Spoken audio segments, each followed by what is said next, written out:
Hello বন্ধুরা, আশা করি তোমরা সবাই অনেক ভালো আছো। আমি সকালে তো কি করেছি তোমাদের সাথে আমি ভিডিওতে শেয়ারই করেছি। আর যে পরিমাণে ঠান্ডা পড়েছে বিকেলবেলা বাইরে বের হওয়া যাচ্ছিল না। তারপর আমি এখন হাবড়াতে যাব, ওই যে টোটোতে করে চলে যাচ্ছি এখন হাবড়াতে। আর কিছুক্ষণের ভিতরে আমি চলে আসি হাবড়ায়। আর আসার পরে আমি ওষুধ কিনতে এসেছি আমার শাশুড়ির জন্য। আর এই যে দেখতে পাচ্ছ ওষুধের দোকানে যখন গেলাম, এই ওষুধটা আসলে অনেক ক্রিটিক্যাল। আমি অনেকগুলো ফার্মেসিতে এই ওষুধটা খোঁজাখুঁজি করেছি কিন্তু কোথাও দিতে পারেনি, বলছে অর্ডার দিলে দিতে পারবে, কিন্তু এই ফার্মেসিতে আসার পরে বললো আধা ঘন্টা পর দিতে পারবে। এই জন্য চিন্তা করলাম তাহলে কোথা থেকে কিছু ঘুরে আসে, কিছু খাওয়া দাওয়া করে আসি। এই জন্য হাবড়া 1 নম্বর গেটে চলে আসি। আর এই যে কিছু খাওয়ার জন্য দেখতে পাচ্ছ এই রেস্টুরেন্টটা অনেক সুন্দর। আমি 2 বছর আগে যখন এসেছিলাম এখান থেকে কিছু খাওয়া দাওয়া করেছিলাম। এর জন্য ভিতরে ঢোকার পরে আমার পছন্দের চিকেন মোমোটা অর্ডার দিলাম, তারপরে ফিশ ফিঙ্গারটা অর্ডার দিলাম।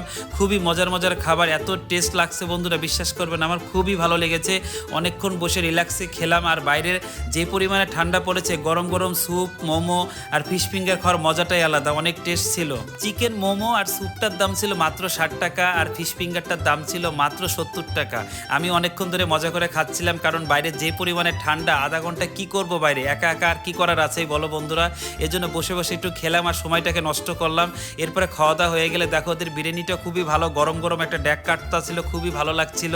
যাক, নেক্সট এক সময় এসে আবার বিরিয়ানিটা টেস্ট করব।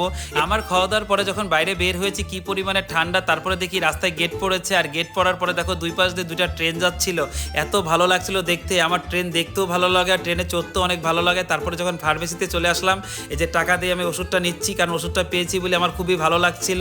তারপরে ওষুধ নিয়ে আমি চলে এসেছি আমার ফেভারিট একটা রাবড়ি খাওয়ার জন্য, যে জনতা মিষ্টান্ন ভাণ্ডারে। দেখতেই পাচ্ছ এখানকার মিষ্টির কথা তো একবার বলেছি। এই যে আমার পছন্দের রাবড়িটা নিয়ে নিয়েছি, আর একটাই রাবড়ি ছিল, খুব মজা করে খাওয়া দাওয়া করলাম বন্ধুরা। আজকের ভিডিওটা কেমন লাগলো অবশ্যই কমেন্টে জানিও। আমি প্রতিদিন কি করছি সবই তোমাদের সাথে শেয়ার করার চেষ্টা করছি বন্ধুরা। আরও মজার মজার অনেক ভিডিও আসবে, আমার সাথে থেকো। তাহলে ভালো থেকো, টাটা বন্ধুরা।